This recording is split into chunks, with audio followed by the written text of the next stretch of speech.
Hello good morning students. आज आपकी exercise 6 आई का पार्ट 3 वीडियो है।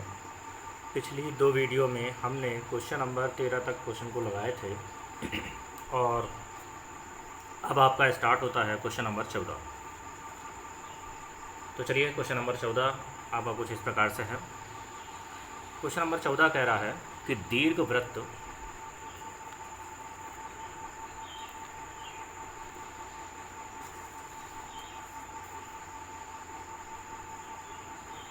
क्वेश्चन नंबर 14 दीर्घवृत्त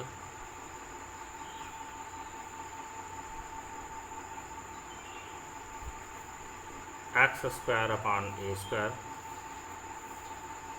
plus y square upon b square is equal to 1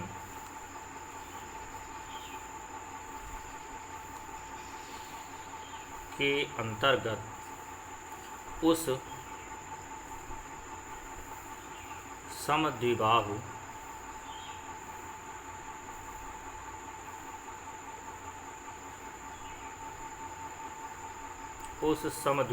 त्रिभुज का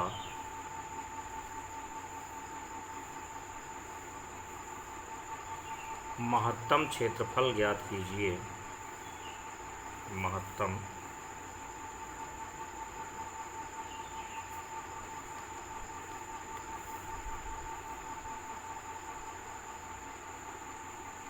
क्षेत्रफल ज्ञात कीजिए जिसका शीर्ष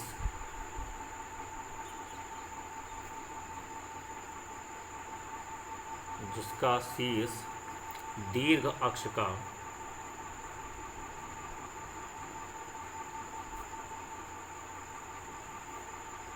एक सिरा है।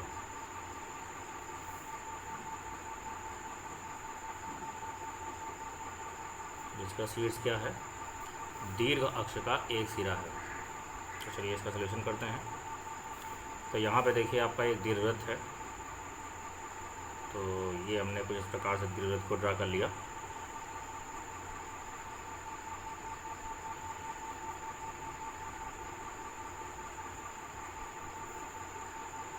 मान लीजिए ये दीर्घवृत्त है हमारा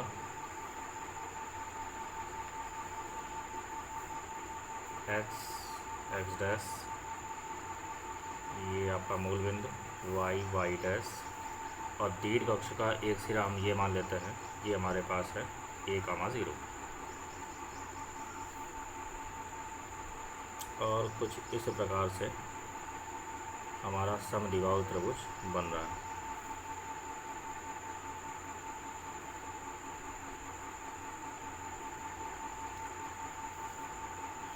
ए बी सी, और ए पॉइंट हमने ले लिया माइनस का x1 कामा y1, क्योंकि ये आपका माइनस पे होता है, ये पॉजिटिव होता है, और इसमें दोनों पॉजिटिव होते हैं, दोनों नेगेटिव होते हैं। तो माइनस का x1 कामा माइनस का y1, ये हमारे पास c की वैल्यू हो गई। तो यहाँ पे दीर्घवृत्त हमारे पास क्या है?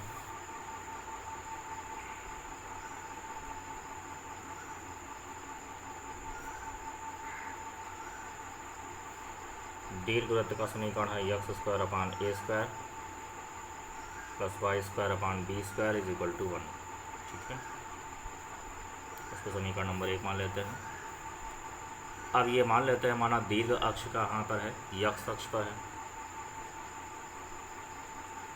माना दीर्घाक्ष क्या है? यक्ष अक्ष है, ऐसा हमने मान लिया।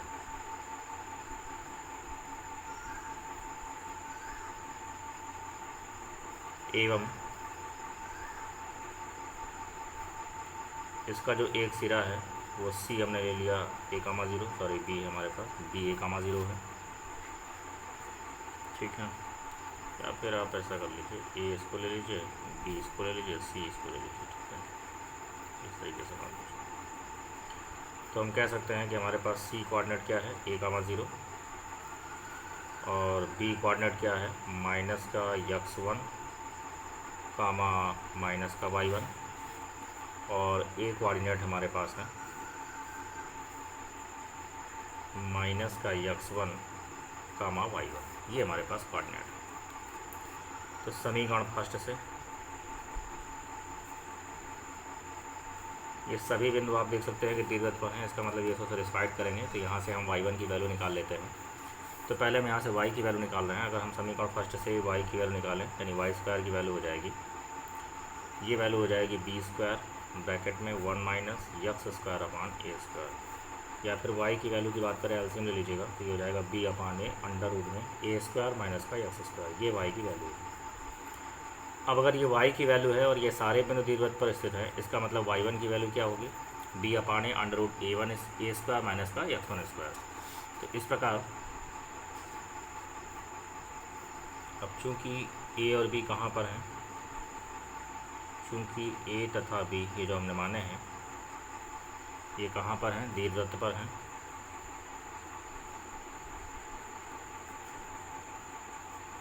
a तथा b दीर्घवृत्त पर स्थित है,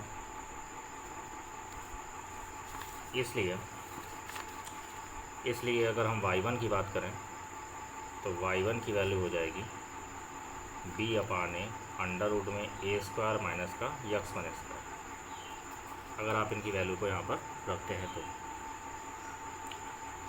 ठीक है, मतलब प्लस माइनस कह सकते हैं, क्योंकि जब उसको पसंद करेंगे तो y1 की दो वैल्यू आ गई, एक पॉजिटिव वैल्यू और एक हमारे पास निगेटिव वैल्यू।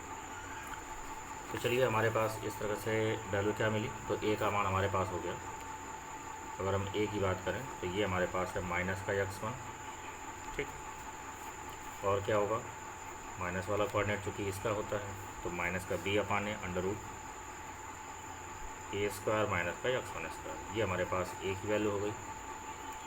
b की वैल्यू की बात करें तो ये हमारे पास है माइनस का x1, पॉजिटिव मान होगा यहाँ पर y का, तो a² माइनस का x1²। c कोऑर्डिनेट की बात करें तो c कोऑर्डिनेट हमारे पास है a, 0। तो ये तीनों कोऑर्डिनेट हमारे पास आ गए। तो देखिए त्रिभुज का क्षेत्रफल महत्तम बात कर रहा है, इसका मतलब फंक्शन कौन हुआ, त्रिभुज का क्षेत्रफल। तो त्रिभुज ABC का क्षेत्रफल, फार्मूला क्या होगा, त्रिभुज ABC के क्षेत्रफल की बात करें अगर इसको हम डेल्टा मान लें, ठीक है, तो ये हो जाएगा 1/2, क्या होगा x1 और ब्रैकेट में क्या होगा y2 minus y3, 0 minus b/a under root में a² माइनस का x1²। इसके बाद हो जाएगा प्लस x2, फिर क्या होगा, फिर आपके पास हो जाएगा y3 माइनस y1, यानी ये हो जाएगा 0 माइनस का b/a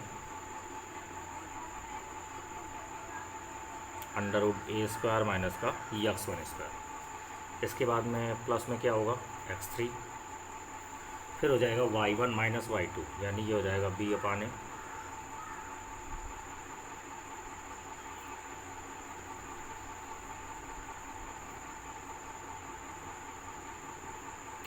ये पॉजिटिव होगा क्योंकि a आपके पास पॉजिटिव वैल्यू पर है और ये हमारे पास कहाँ पर है, नेगेटिव वैल्यू पर, ठीक है। तो x1 y2 माइनस का y3, तो यहाँ पे थोड़ा सा गड़बड़ हो गया ना, इसको आप ये 0 यहाँ पे ना होकर क्या होगा माइनस का 0, ठीक है, क्योंकि y2 माइनस y3 होगा और प्लस x2 ये हो जाएगा और y3, ठीक है, y3 और माइनस का y1 ये हो गया हमारे पास, और plus x3 y1 minus y2, यानी ये हो जाएगा प्लस का अंडर रूट a² माइनस का x1², और फिर आपके पास हो जाएगा माइनस माइनस प्लस हो जाएगा और ये हो जाएगा b/a अंडर रूट में a² माइनस का x1², ये हमारे पास वैल्यू हो जाएगा। तो डेल्टा इज इक्वल टू आ गया 1/2,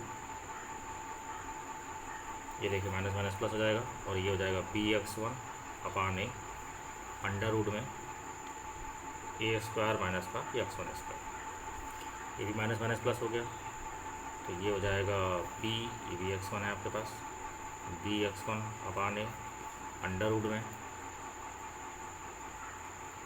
रूट में ए स्क्वायर माइनस का यक्स वन स्क्वायर, और ये दोनों जुड़ गए तो ये हो जाएगा प्लस का, यहाँ पर ए था और ये क्या हो जाएगा 2b upon a under root में ए स्क्वायर माइनस का यक्स वन स्क्वायर। ये हमारे पास वैल्यू हुई। आप देख सकते हैं कि यहाँ पर ए से ए हमारा कैंसिल आउट हो चुका है और ये दोनों सेम वैल्यू है तो जुड़ जाएंगे। तो डेल्टा की वैल्यू आ जाएगी 1/2 ब्रैकेट में 2bx1 upon a under root में ए स्क्वायर माइनस का यक्स वन स्क्वायर और प्लस 2b अंडर रूट में ए स्क्वायर माइनस का यक्स वन स्क्वायर। अगर 1/2 का अंदर गुणा करा दें तो ये हो जाएगा हमारे पास bx1 upon a under root में ए स्क्वायर माइनस का यक्स वन स्क्वायर और प्लस b अंडर रूट में ए स्क्वायर माइनस का यक्स वन स्क्वायर। ये हमारे पास त्रिभुज का क्षेत्रफल है। अब हम यहाँ से क्या निकालेंगे, इसका अवकलन करेंगे तो डी डेल्टा अपॉन x1 के सापेक्ष करेंगे क्योंकि x1 वेरिएबल है हमारे पास dx1।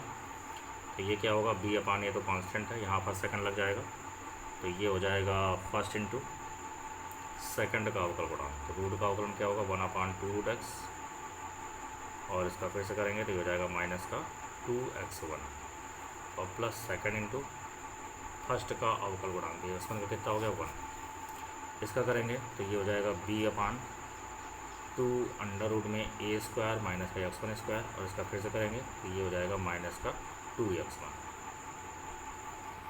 ये 2 से 2 इससे कैंसिल आउट हो गया, ये 2 से 2 इससे कैंसिल आउट हो गया। तो वैल्यू पास हमारे पास बचेगी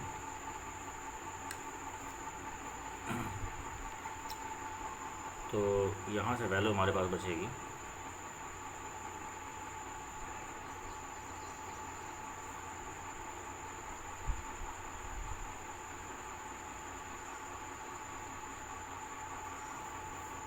और यहाँ तो b था ही, ये आपके पास था और ये अलग था, ठीक है।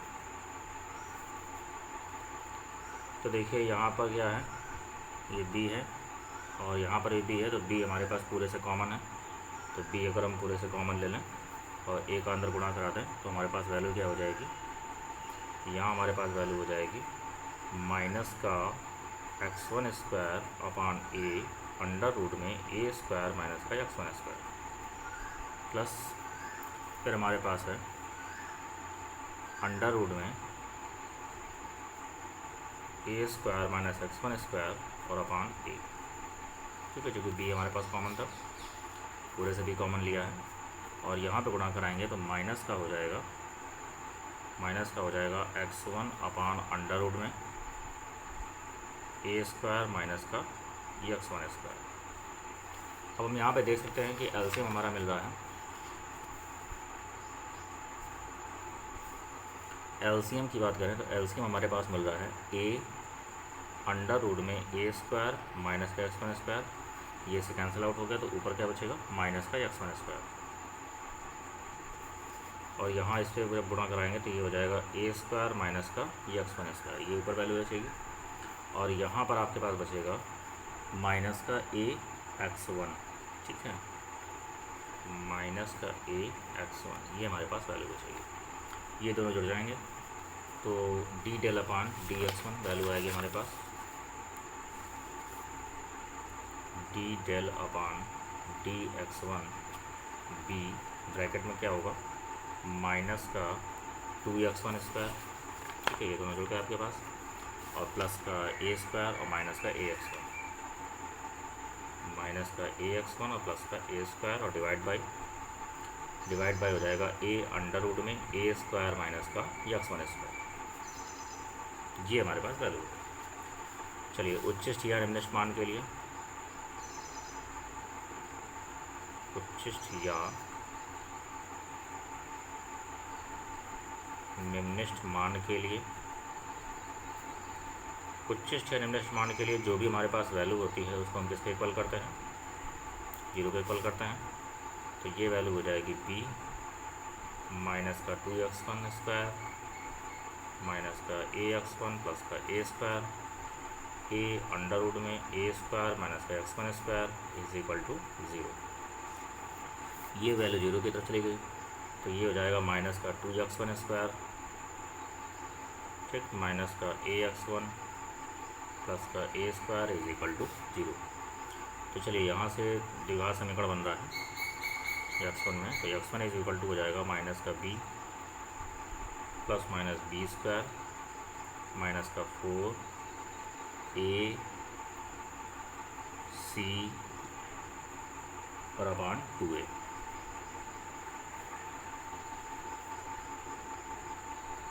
तो ये x1 इज इक्वल टू हो जाएगा a plus minus 4 2 8 1 9 9a square, तो ये वैल्यू हो जाएगी 3a और डिवाइड बाई माइनस का 4। अब यहाँ पे जब हम a बार पॉजिटिव वैल्यू को ले लेंगे, तो पॉजिटिव वैल्यू लेंगे तो हमारे पास क्या होगा, a प्लस 3a 4a और 4a अपान माइनस 4a कितना हो जाएगा, माइनस का a। इसके बाद में जब निगेटिव वैल्यू को लेंगे तो a माइनस 3a कितना होगा, माइनस 2a, तो माइनस 2a अपान 4 कितना हो जाएगा, a/2। तो यहाँ से दो वैल्यू हमारे पास निकल करके आ रही हैं। अब दो वैल्यू जो निकल करके आ रही हैं, चूँकि आपके पास जो भी वैल्यू है वो ऋणात्मक होगी नहीं, तो अगर x1 does not equal to minus a है, तो अतः x1 is equal to a/2 संभव है। अब अगर a/2 संभव है तो यहाँ से हम y1 की वैल्यू निकाल लेते हैं, क्योंकि बिंदु भी हमें ज्ञात करने हैं, ठीक है, या बाद में निकाल लेंगे। पहले हम क्या करते हैं, यहाँ से डी अपान dx1 निकालते हैं। तो देखिए जब डी अपान dx1 निकालेंगे तो b तो हमारे पास कांस्टेंट है और यहाँ पर आपके पास लग जाएगा आंसर। तो डिवाइड में यहाँ पे क्या होगा, यहाँ हो जाएगा हर का वर्ग। तो जब यहाँ पे देखिए b अपान है पूरा कांस्टेंट है, इसको बाहर निकाल लेते हैं और यहाँ पे हर का वर्ग करेंगे तो ये देखिए रूट हट जाएगा, तो a स्क्वायर माइनस का x1 स्क्वायर हो जाएगा। फिर यहाँ पर हो जाएगा हर गुणित अंश का अवकल गुणांक। तो अंश का अवकलन जब करेंगे तो ये हो जाएगा माइनस का 4x1 और माइनस का a और प्लस का 0, ऋण अंश गुणित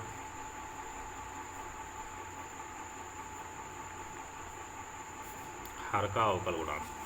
हर का अवकलन करेंगे तो ये देखिए रूट है, तो रूट का क्या होगा 1/2 रूट x, और इसका फिर से करेंगे तो ये हो जाएगा माइनस का 2x1। ये देखिए 2 से 2 कैंसिल आउट हो गया है। तो यहाँ वैल्यू अब हमारे पास आ रही है b/a ब्रैकेट में, यहाँ क्या हो जाएगा, ये देखिए माइनस हम बाहर निकाल लेते हैं तो माइनस का बाहर आ गया, तो 4x1 प्लस a, और इसका एलसीएम ले लीजिएगा तो यहाँ पे जब इसको गुणा करा देंगे तो रूट हट जाएगा, तो a स्क्वायर माइनस का x1 स्क्वायर हो जाएगा। फिर आपके पास ये देखिए ये माइनस माइनस प्लस कर दिया इसे, और यहाँ पर हमारे पास हो जाएगा माइनस का 2x1 स्क्वायर माइनस ax1 और प्लस का a स्क्वायर और इनटू में क्या हमारे पास है x1 होल डिवाइड। ये देखिए पावर 1/2 है, ये पावर 1 है, मिलके हो जाएगा a square minus x1 square की होल पावर में 3/2। ये हमारे पास वैल्यू है। अब इस वैल्यू पर a/2 पर हमें चेक करना है इसको, तो डी अपान dx1 की वैल्यू हम किस पे चेक करेंगे, at the point x is equal to a/2। जब इसको a/2 पर चेक करेंगे तो ये देखिए b अपान a है, ये है -4। यहाँ जब वैल्यू रखेंगे तो ये हो जाएगा हमारे पास 3a, x1 का मान जब रखेंगे देखिए a/2 रखेंगे तो यहाँ पे क्या हो जाएगा 2a और 2a कितना हो जाएगा 3a हो जाएगा, ठीक है। यहाँ पे जब वैल्यू रखेंगे तो ये हमारे पास आएगा 3a²/4।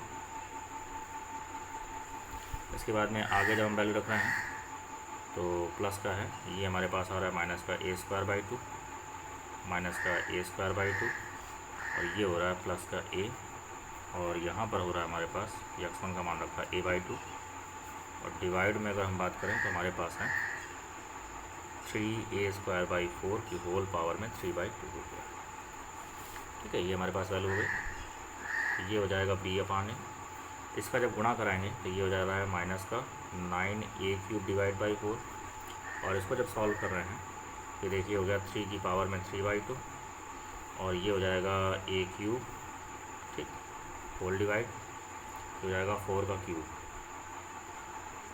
सॉरी 2 का क्यूब बनेगा क्योंकि 2 का स्क्वायर कैंसिल हो जाएगा, 2 का क्यूब कितना हो जाएगा 8 हो जाएगा, और ये तो 0 ही हो जाएगा हमारे पास, ठीक है। सॉल्व करके 0 हो जाएगा।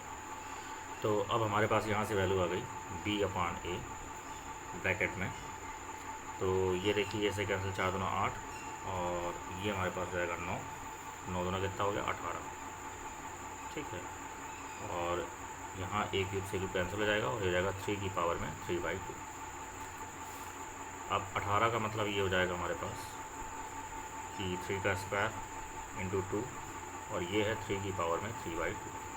और 3 के स्क्वायर में जब 3/2 आप घटाओगे तो ये कितना हो जाएगा, ये हमारे पास हो जाएगा 3 में 3/2 घटाएंगे 3 दूना 6,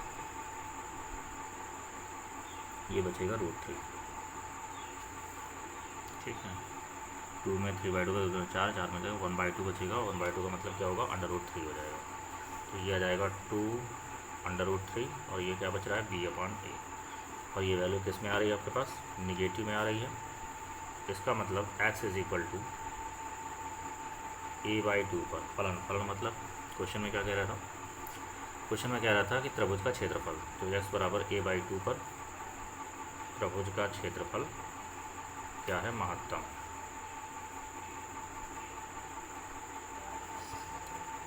और उसका दीर्घ अक्ष का एक सिरा आपको यहाँ पर देखना था। तो महत्तम क्षेत्रफल भी हमें ज्ञात करना था, तो चलिए महत्तम क्षेत्रफल हम ज्ञात कर लेते हैं। तो यहाँ से हमारे पास x1 की वैल्यू आ चुकी है, तो यहाँ पर y1 की वैल्यू भी हमें चाहिए, ठीक है। तो y1 की वैल्यू निकालने के लिए हम क्या कर रहे हैं, ये देखिए हमारे पास पीछे वैल्यू थी, y1 की वैल्यू क्या थी, y1 का मान हमारे पास था b/a अंडर रूट में a² माइनस का x1²। तो यहाँ से y1 हमारे पास आ जाएगा, ये आ जाएगा b/a अंडर रूट में a² और माइनस का a²/4। जब आप इसको सॉल्व करेंगे तो ये तो हो जाएगा b/a, ये हो जाएगा 4a में से जाएगा 3, तो ये बचेगा √3 a/2। ये a से कैंसिल आउट हो गया, तो यहाँ से y1 की वैल्यू आ जाएगी √3 b/2। ये y1 की वैल्यू है, y1 का मान आ गया √3 b/2। चलिए x1 y1 दोनों वैल्यू हमारे पास आ चुकी हैं, तो त्रिभुज का महत्तम क्षेत्रफल हम निकाल लेते हैं। तो महत्तम क्षेत्रफल कितना होगा हमारे पास, महत्तम क्षेत्रफल की बात करें तो महत्तम क्षेत्रफल जो हमारे पास वैल्यू थी वो कुछ वैल्यू इस तरह से थी। ये देखिए वैल्यू हमारे पास ये है bx1 / a² माइनस x1² और ये वैल्यू थी हमारे पास, ठीक है। तो ये वैल्यू क्या थी, bx1 / a अंडर रूट में a² माइनस x1² और प्लस b अंडर रूट में a² माइनस का x1²। इसकी वजह से कोई ज़रूरत नहीं पड़ी है ना, निकाल दो, कोई दिक्कत नहीं थी। अब यहाँ पर हम वैल्यू रख देंगे, तो ये हो जाएगा b/a। x1 की वैल्यू रखें, तो x1 की वैल्यू हमारे पास है a/2, तो ये हो जाएगा a/2 अंडर रूट में यहाँ रखें a² माइनस का a²/4 और प्लस का b अंडर रूट में a² माइनस का a²/4। तो ये हो जाएगा हमारे पास, a से कैंसिल आउट हो गया, ये हो जाएगा b/2 और यहाँ आ जाएगा 3a² यानी हो जाएगा √3 a/2, ये वैल्यू हो जाएगी। अब इसी तरीके से यहाँ पे जब हम वैल्यू की बात करेंगे तो ये b हमारे पास, ये कितना आ जाएगा √3 a/2। तो वैल्यू हमारे पास आ रही है, ये देखिए इसे गुणा करा दीजिए, तो महत्तम क्षेत्रफल हो जाएगा हमारे पास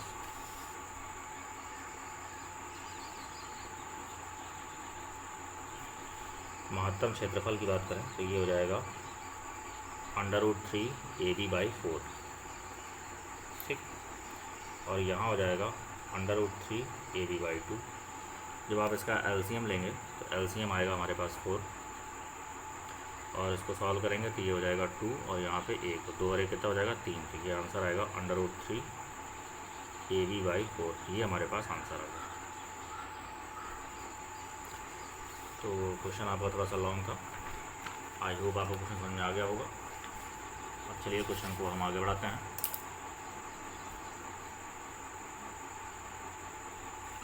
आगे हमारा क्वेश्चन नंबर 15। क्वेश्चन नंबर 15 कह रहा है कि आयताकार आधार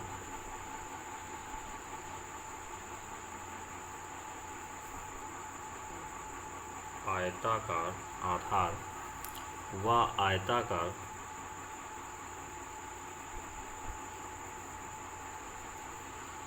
आयताकार दीवारों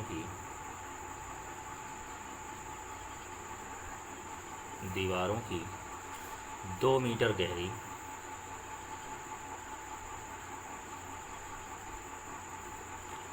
और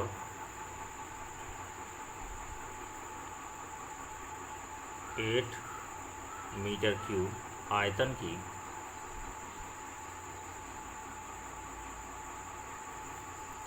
एक बिना ढक्कन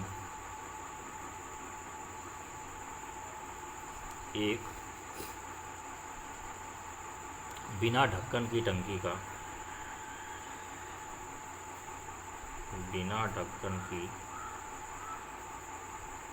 टंकी का निर्माण करना है।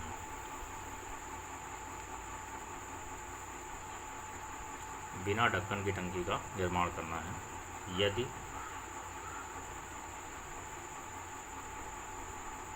टंकी के निर्माण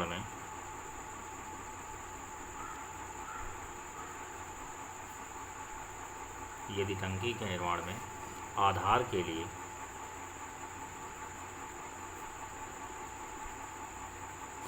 उसका जो बेस है उसके लिए कितना रुपए खर्च हो रहा है, उसके लिए खर्च हो रहा है 70 प्रति मीटर स्क्वायर और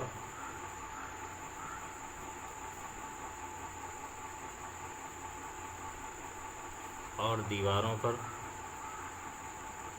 पर खर्च हो रहा है 45 प्रति मीटर स्क्वायर, 45 रुपये प्रति मीटर स्क्वायर। व्यय आता है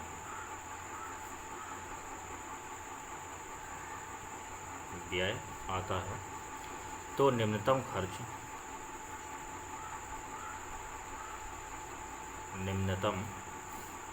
से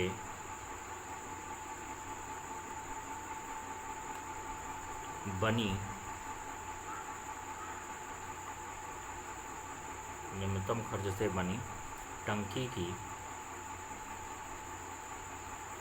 लागत क्या है, ये हमें बतानी है।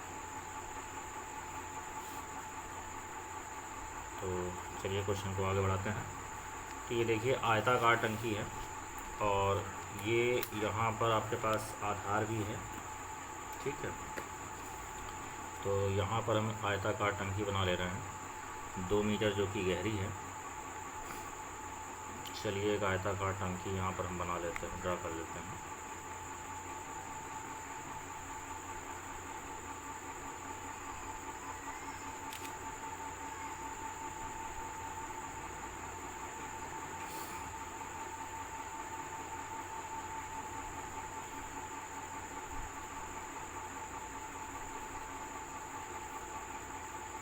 ये देखिए हमारे पास टंकी बन गई।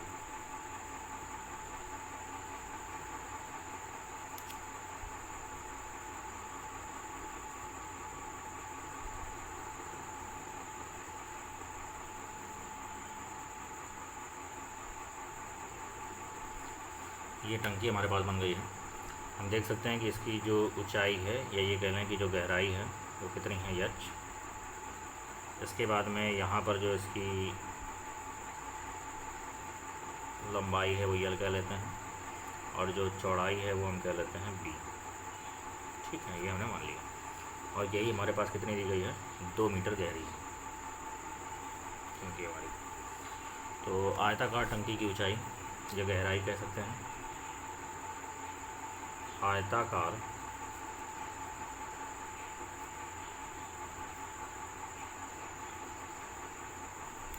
टंकी की गहराई h है और वो कितनी है, 2 मीटर।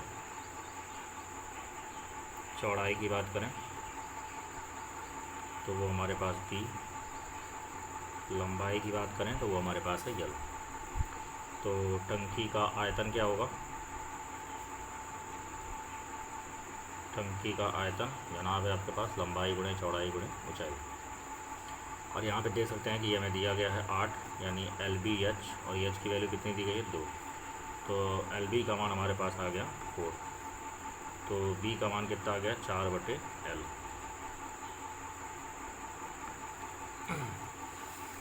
अब हमारे पास आधार का क्षेत्रफल अगर हम बात करें तो आधार हमारे पास क्या है, आयताकार है।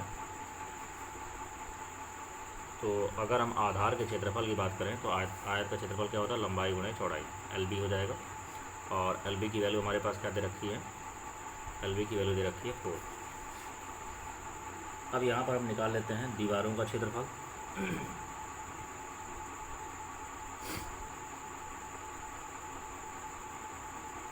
चारों दीवारों का क्षेत्रफल निकाल लेते हैं।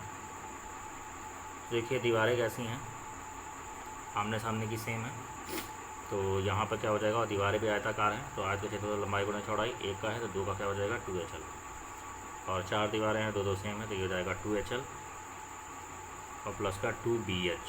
ठीक है, यहाँ से देखिए 2H हमारे पास कॉमन है, तो ये क्या आ जाएगा L + B। ये हो जाएगा चारों दीवारों का क्षेत्रफल। अब यहाँ पे क्वेश्चन में कह रहा है कि न्यूनतम खर्च से बनी टंकी की लागत क्या है। ठीक है, तो ये हमारे पास वैल्यू हो गई। तो एक ही चारों दीवारों का क्षेत्रफल हमारे पास ये हो गया।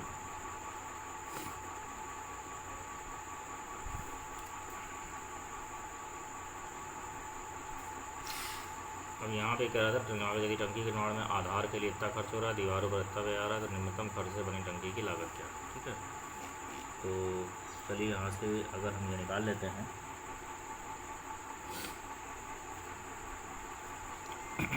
टंकी की लागत दीवार बनाने में कितनी आ रही है, ये निकाल लेते हैं। और ये तो हमारे पास वैल्यू आई चुकी है 4। ठीक है, इसको सॉल्व कर लेते हैं। तो चलिए ये हमारे पास हो जाएगा, एच की वैल्यू रखिए, तो A = हो जाएगा हमारे पास 2 है, एच की वैल्यू कितनी है 2, और ये हो जाएगा L, और B की वैल्यू हमारे पास है 4/L। तो ये हो जाएगा 4 टाइम्स L + 4/L। L के सापेक्ष अवकलन करेंगे तो ये हो जाएगा dA/dL = 4। L का अवकलन 1 हो जाएगा, और 1/L का माइनस का 1/L²। उच्चिष्ट या निम्निष्ठ मान के लिए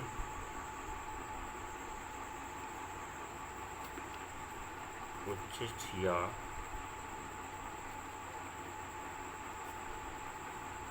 निम्निष्ठ मान के लिए ये जो वैल्यू होती है इसको 0 के इक्वल करेंगे, तो ये हो जाएगा 4 टाइम्स 1 - 4/L² = 0। तो ये हो जाएगा 1 - 4/L² = 0, 4/L² = 1, तो L² = 4। तो यहाँ से 2 वैल्यू मिलेगी, लेकिन पॉजिटिव वैल्यू को लेंगे तो L का मान क्या आ गया हमारे पास 2 आ गया। अब दोबारा से इसका अवकलन करेंगे, B का भी मान निकाल लेते हैं यहाँ से।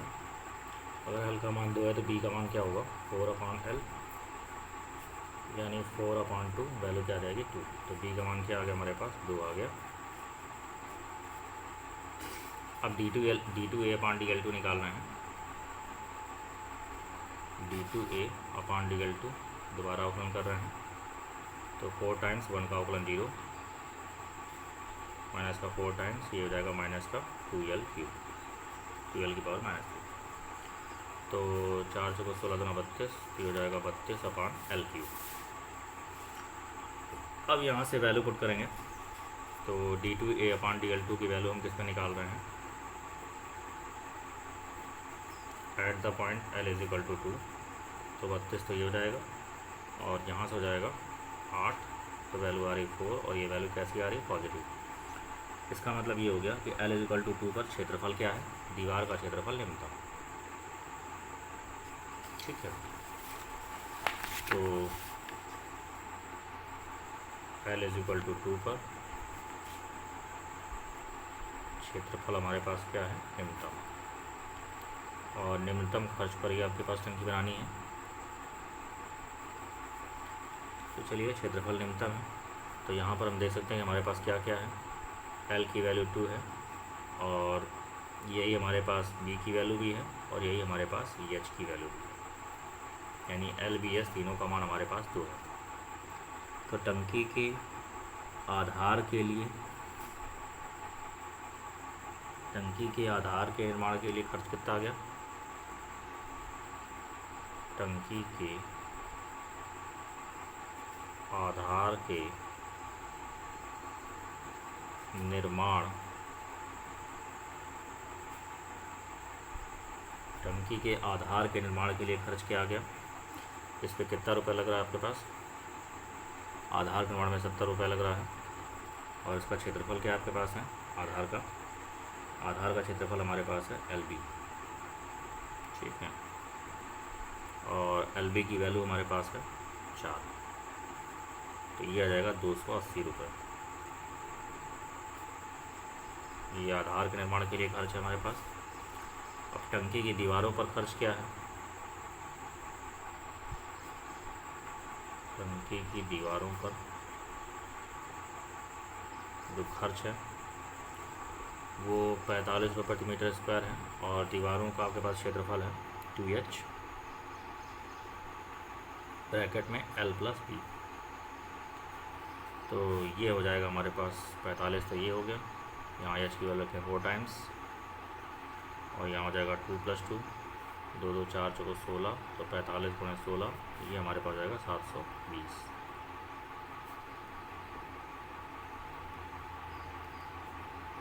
लेकिन हमें निकालना था कि कुल खर्च क्या होगा, ठीक है। कुल खर्च हमारे पास क्या होगा, दोनों को जोड़ दीजिए। 280 रुपये ये हो गया और 720 ये हो गया, तो 0 8 10 0, और ये हो जाएगा 7 2 9 1 10, 1000 रुपये हमारे पास टोटल खर्च आएगा। ये हमारे पास मेन आंसर है, ठीक है।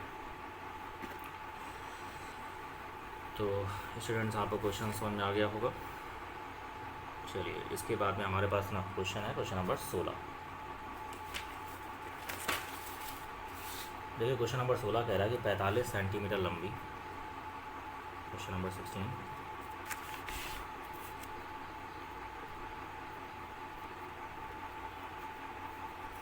45 सेंटीमीटर लंबी और 24 सेंटीमीटर चौड़ी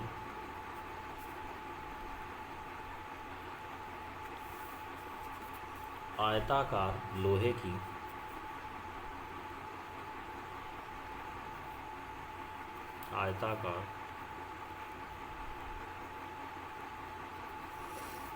की एक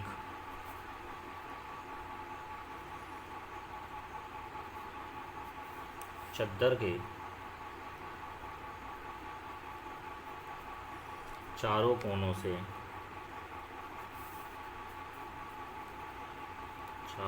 से समान भुजा का एक वर्ग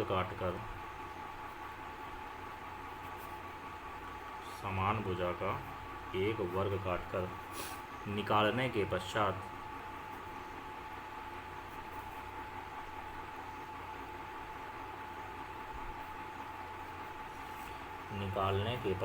किनारों को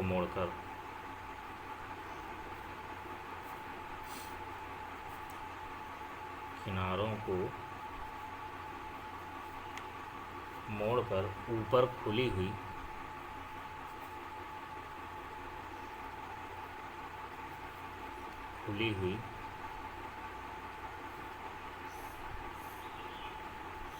एक ढक्कन रहित, ये देखिए यहाँ पे क्वेश्चन ढक्कन सहित दिया है, ढक्कन सहित नहीं होगा क्योंकि मोड़ करके, ये क्वेश्चन हम पहले भी करा चुके हैं इस तरह का, ठीक है। अंतर ये था कि उसमें आपके पास लंबाई चौड़ाई सेम थी।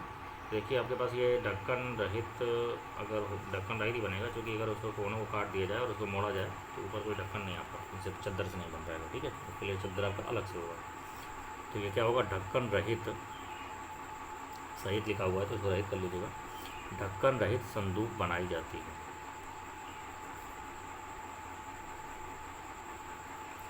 ढक्कन रहित संदूक बनाई जाती है।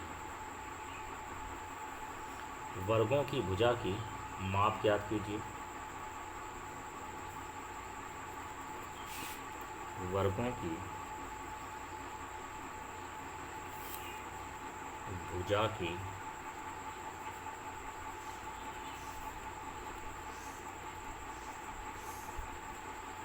की भुजा की माप ज्ञात कीजिए, जिसके काटने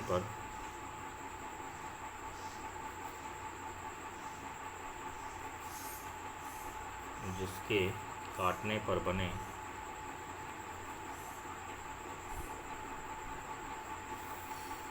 संदूक का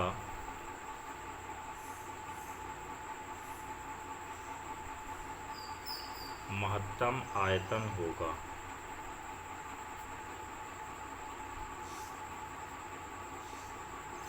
ठीक है, ये हमारे पास क्वेश्चन। चलिए तो इसका सलूशन निकालते हैं। फिगर देख लेते हैं। ये देखिए हमारे पास एक चद्दर है जिसमें से ये आपके पास है 45 सेंटीमीटर और ये हमारे पास है 24 सेंटीमीटर।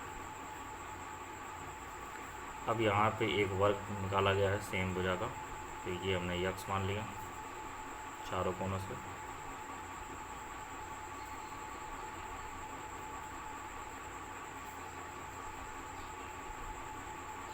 ये सेम है हमारा। ठीक है, ये काट के निकाल दिया गया। तो ये देखिए जब काट के निकाला गया तो ये इतनी हमारे पास जो आपके पास लंबाई बच रही है वो बच रही है 45 माइनस का 2x। यक्स इधर निकल गया और ये चौड़ाई बन रही है वो बन रही है 24 माइनस का 2x। पहले भी क्वेश्चन कर चुके हैं। अब इसको जब मोड़ेंगे तो एक ढक्कन रही संदूक हमारा तैयार होगा। अंतर ये था पहले वाले क्वेश्चन में, ये दोनों सेम थे। यहाँ पर क्या है, माना चादर के कोनों से हमने मान लिया, माना चादर के कोनों से यक्स सेंटीमीटर भुजा का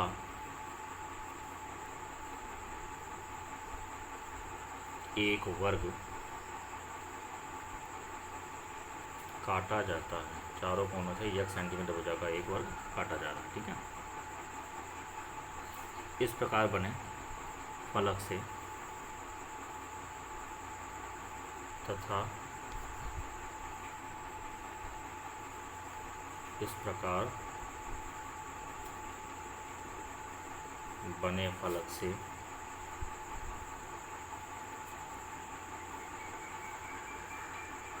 एक संदूक का निर्माण किया जाता है। इससे एक संदूक बनाया जा रहा है, जहाँ पर अगर हम बात करें तो संदूक की जो लंबाई आएगी वो आएगी 45 माइनस 2x, जो चौड़ाई आएगी वो आएगी 24 माइनस 2x, और जो ऊंचाई आएगी वो आएगी हमारे पास x। तो इस तरीके से अगर हम संदूक के आयतन की बात करें तो ये घनाभ है, लंबाई गुणे चौड़ाई गुणे ऊंचाई।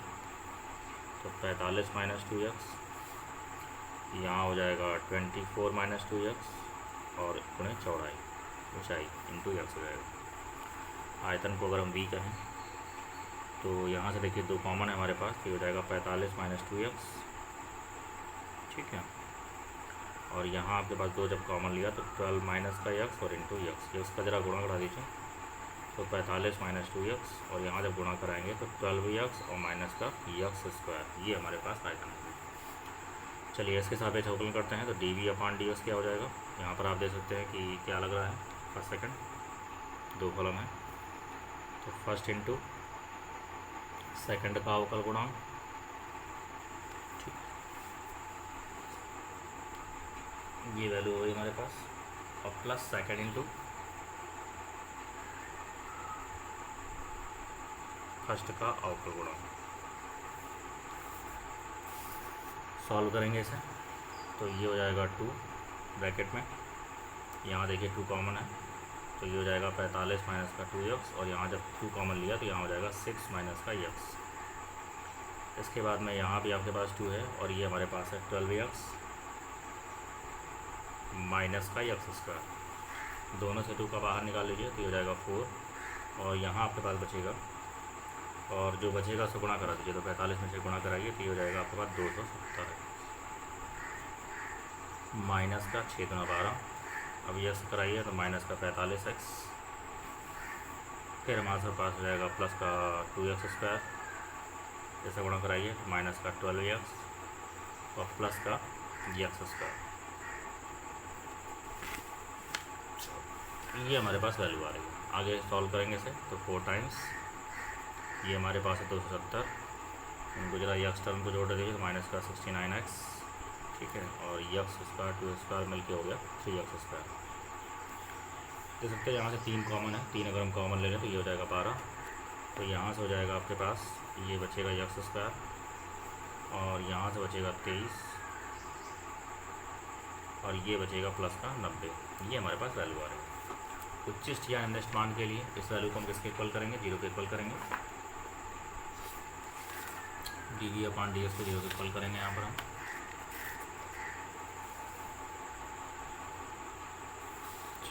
उच्चिष्ट या निम्नलिखित मान के लिए dv/ds को 0 करेंगे। उच्चिष्ट या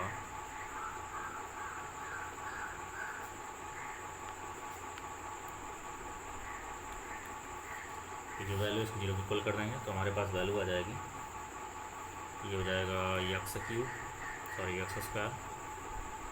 माइनस का 23x और प्लस 90 = 0। इस वक्त ऐसा गुणनखंड हो जाएगा x² माइनस का 18x माइनस का 5x प्लस का 90 = 0। तो अगर हम x कॉमन लेंगे तो x - 18 हो गया और -5 कॉमन लेंगे तो ये हो जाएगा x - 18। तो यहाँ से वैल्यू आ जाएगी x - 5 और x - 18 = 0। अब यहाँ पे देखिए अगर हम वैल्यू को रखें और चेक करें तो 18 संभव नहीं होगा, क्योंकि 18 को जब हम एक चौड़ाई रखेंगे तो ये देखिए चौड़ाई पे जब हम 18 की वैल्यू रखेंगे तो चौड़ाई नेगेटिव आ जा रहा है।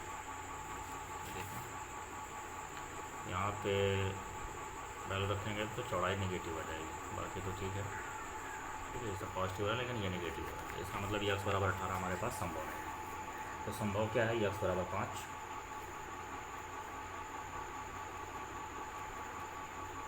तो क्योंकि x = 5 हमारे पास परिणाम क्या है, संभव है। तो मैंने बता दिया आपके पास 18 क्यों संभव नहीं है, ठीक है, ये चौड़ाई उससे नेगेटिव आ रही है। तो x = 5 परिणाम लेंगे और दोबारा से इसका अवकलन करेंगे d2v/dx2। तो ये देखिए 12 हमारे पास कांस्टेंट है और इसका जब अवकलन करेंगे तो ये जाएगा 2x और माइनस का 23। तो d2v/dx2 का मान किस पर चेक कर रहे हैं, x = 5 पर। तो ये जाएगा 12, ये हो जाएगा 10 माइनस का 23, तो वैल्यू आ जाएगी माइनस का 13। तो 12 × -13 ये हो जाएगा माइनस का 156 और ये नेगेटिव वैल्यू है। इसका मतलब x = 5 पर जो भी हमने निकाला था, क्या निकाला था, संदूक का आयतन, वो क्या होगा, महत्तम होगा। x = 5 पर आयतन क्या है, महत्तम। अब इस महत्तम आयतन पर आपको क्या निकालनी थी, वर्ग की भुजा की माप, ठीक है। तो वर्ग की तो काट के निकाला गया है उसकी माप ज्ञात करनी थी। तो वर्ग की भुजा की माप क्या मानी थी हमने, x थी आपके पास और वो क्या था हमारे पास 5। तो इसका मतलब वर्ग की भुजा की माप 5 सेंटीमीटर, ठीक है। ये हमारा आंसर हो गया। चलिए आगे बढ़ते हैं क्वेश्चन नंबर 17 की ओर। क्वेश्चन नंबर 17 कह रहा है कि वक्र x² = 1 पर वह बिंदु ज्ञात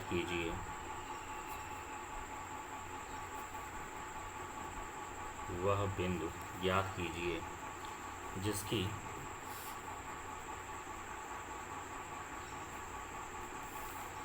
मूल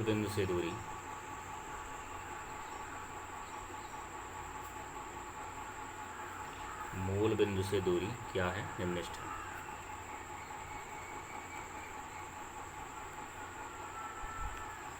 ये हमारे पास क्वेश्चन कह रहा है। तो चलिए इसका सलूशन करते हैं। तो यहाँ पर हमने बिंदु मान लिया x1, y1। तो माना बिंदु क्या है आपके पास,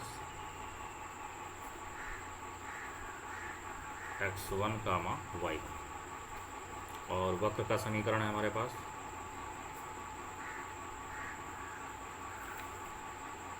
X Y square is equal to 1।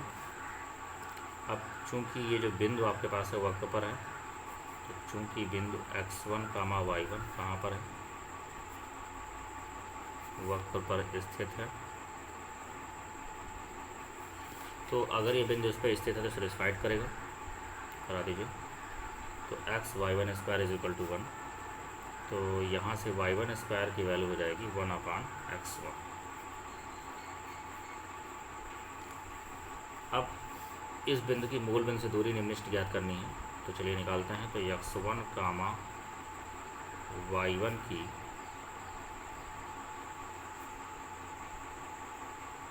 मूल बिंदु से दूरी, ठीक है।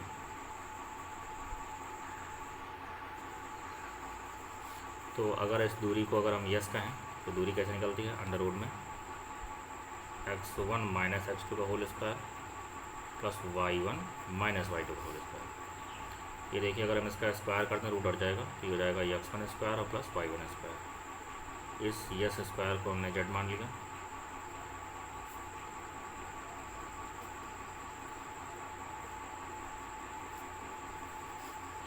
अब यहाँ पे देख सकते हैं कि वैल्यू रख देंगे यहाँ पे y1 स्क्वायर का मान है हमारे पास 1/x1, x1 के सापेक्ष अवकलन कर दीजिए। तो dz/dx1 ये हो जाएगा 2x1 और इसका अवकलन करिए माइनस का 1/x1 स्क्वायर। तो उच्चिष्ट या निम्नलिखित मान के लिए जो वैल्यू होती है उसको हम किसके इक्वल करते हैं, 0 के इक्वल करते हैं। तो उच्चिष्ट या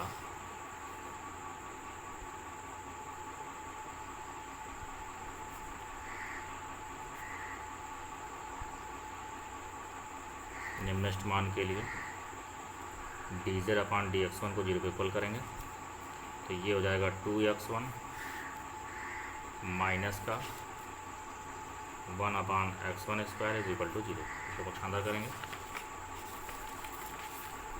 तो ये हो जाएगा आपके पास 1/x1 square is equal to 2x1, तो x1 cube is equal to 1/2। तो x1 की वैल्यू आ जाएगी 1/2 की पावर 1/3, या फिर आप इसको कह सकते हैं 2 की पावर -1/3। तो चूँकि y1 की वैल्यू हमारे पास क्या थी, y1 square is equal to था 1/x1, या फिर आप y1 square is equal to कह सकते हैं 2 की पावर 1/1/2 की पावर 1/3। तो y1 square is equal to आ जाएगा 2 की पावर 1/3, यानी y1 इज इक्वल टू आ जाएगा 2 की पावर 1/6। ये हमारे पास y1 का मान आ गया। चलिए x1 का मान भी मिल गया, y1 का मान भी मिल गया। तो हमारे पास जो बिंदु हैं, बिंदु हमारे पास क्या थे, x1 कामा y1, यानी ये हो जाएगा 2 की पावर -1/3 और 2 की पावर 1/6। ये हमारे पास क्वेश्चन है। तो आई होप आपको क्वेश्चन समझ में आ गया होगा। इसके बाद है हमारा क्वेश्चन नंबर 18। क्वेश्चन नंबर 18 कह रहा है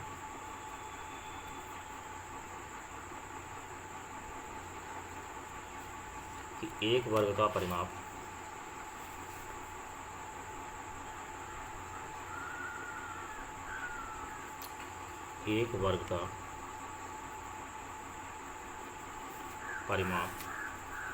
तथा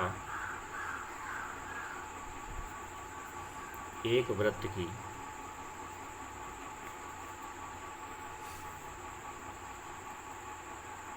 परिधि का योग दिया हुआ है।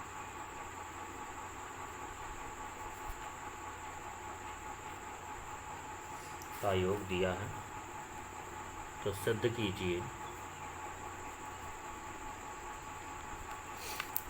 कि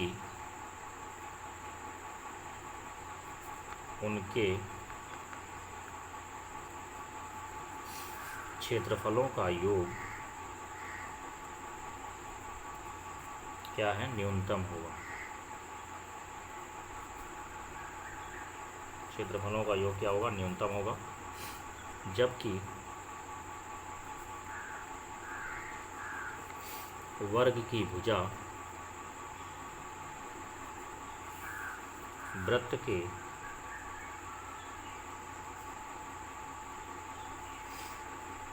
व्यास के बराबर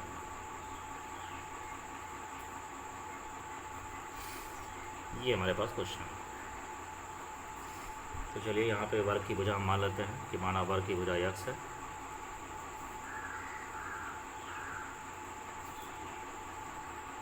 और की भुजा हमने x मान ली और जो वृत्त की त्रिज्या है वो हमने r मान ली।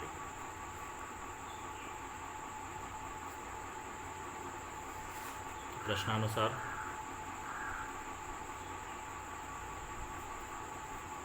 क्वेश्चन कह रहा है कि वर्ग का परिमाप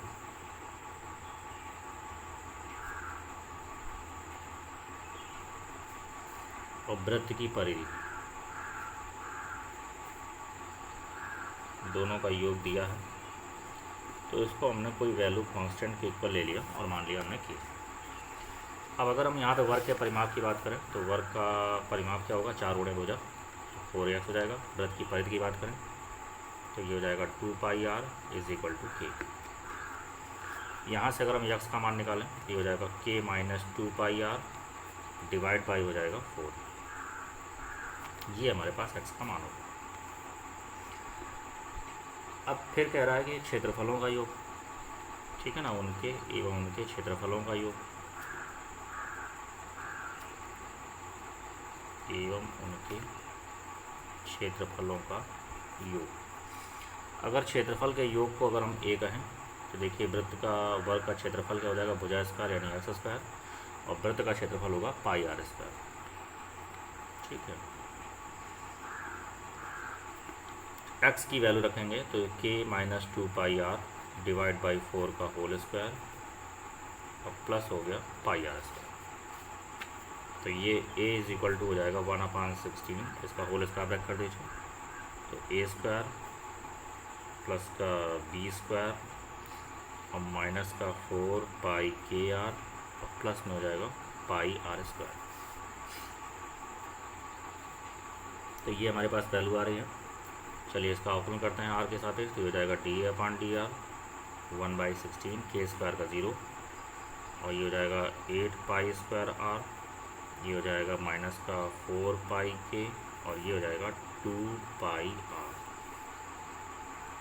ठीक है, तो ये हो जाएगा 4 कॉमन लेकर कैंसिल आउट कर दीजिए तो ये हो जाएगा 1/4, यहाँ से आ जाएगा 2π² r माइनस का πk और प्लस का 2πr।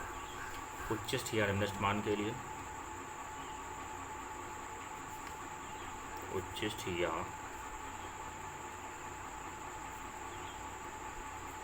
निम्नलिखित मान के लिए जो भी वैल्यू होती है dA/dr इसको हम 0 के इक्वल करते हैं तो ये हो जाएगा 1/4 टाइम्स 2π² r माइनस का πk और प्लस का 2πr is equal to 0। Solve करेंगे तो ये हो जाएगा π² r/2 माइनस का πk डिवाइड बाई 4। ठीक है, और ये हो जाएगा प्लस का 2πr इज इक्वल टू 0। अब इसमें और इसमें हम देख रहे हैं कि r कॉमन है, अगर हम r कॉमन लेंगे तो ये हो जाएगा π²/2 और ये हो जाएगा प्लस का 2π और इसको इधर पक्षांतर कर दें ये हो जाएगा πk डिवाइड बाई 4। अब यहाँ पर अगर हम LCM ले लेते हैं, LCM आएगा हमारे पास 2। ठीक है, तो ये हो जाएगा π², पाई को भी कॉमन ले लीजिए तो ये हो जाएगा π/2 और प्लस 2, ये हो जाएगा πk डिवाइड बाई 4। ये पाई से पाई कैंसिल आउट हो चुका है और यहाँ पे 2 आप LCM ले लेंगे। ठीक है, तो चलिए 2 LCM ले लेते हैं।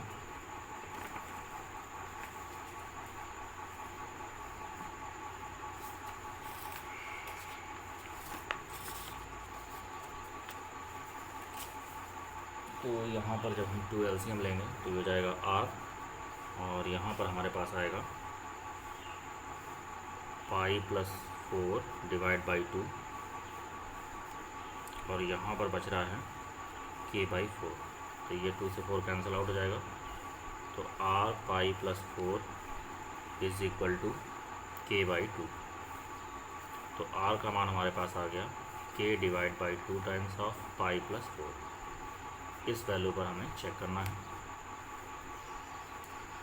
तो चलिए अब हम यहाँ पर दोबारा ओपन करेंगे।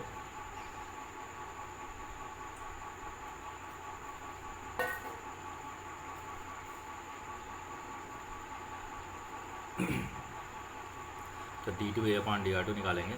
तो देखिए 1/4 तो कांस्टेंट था हमारे पास और 2 पाई स्क्वायर कांस्टेंट है, r का अवकलन 1 हो गया और पाई के का क्या हो जाएगा 0 प्लस 2 पाई कांस्टेंट r का 1। तो वैल्यू हमारे पास आ रही है पाई स्क्वायर बाई 2 और प्लस का 2 पाई। किस पर चेक करना है? d2 a/dr2 की वैल्यू चेक करनी है। r is equal to k/2 times of pi plus 4 पर। तो ये वैल्यू आएगी हमारे पास पाई स्क्वायर बाई 2 प्लस का 2 पाई और ये क्या है पॉजिटिव वैल्यू। इसका मतलब r is equal to k/2 times of pi plus 4 पर, जो हमारे पास क्षेत्रफल का योग है,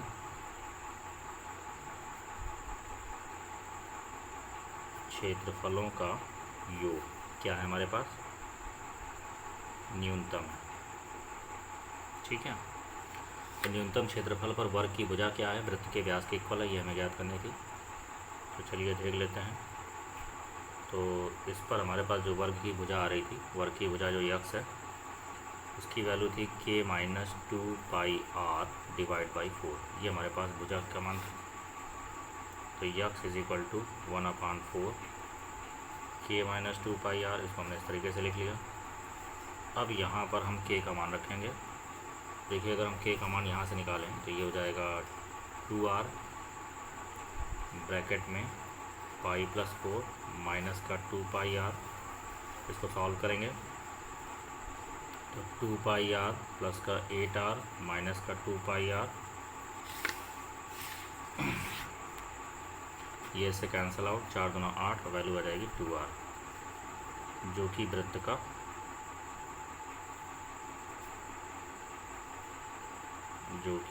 का क्या है व्यास। ठीक है, ये देखिए वर्ग की भुजा हमारे पास किसके बराबर आ रही है वृत्त के व्यास के इक्वल आ रही है और यही हमें प्रूफ करना था कि न्यूनतम क्षेत्रफल पर वर्ग की जो भुजा है वृत्त के व्यास के बराबर है। इसके बाद क्वेश्चन नंबर 19 हमारा है। क्वेश्चन नंबर 19 कह रहा है कि एक वृत्त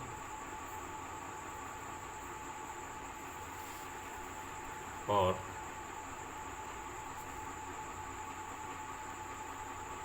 एक वर्ग के परिमापों का योग k है, जहाँ k एक अचर है। ठीक है, तो सिद्ध कीजिए कि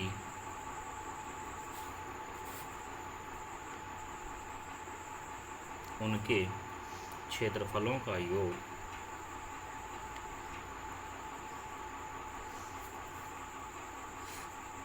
सिद्ध कीजिए कि उनके क्षेत्रफलों का योग क्या है निम्नतम है।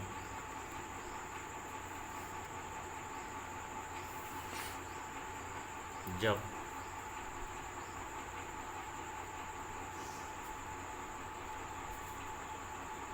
वर्ग की भुजा वृत्त की त्रिज्या की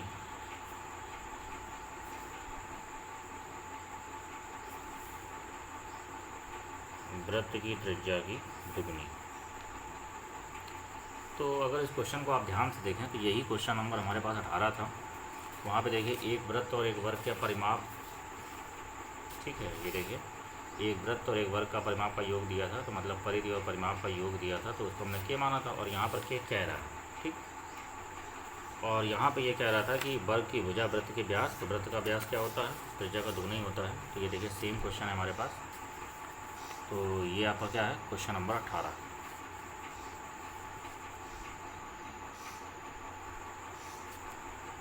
यह क्वेश्चन नंबर क्या है, 18 की तरह।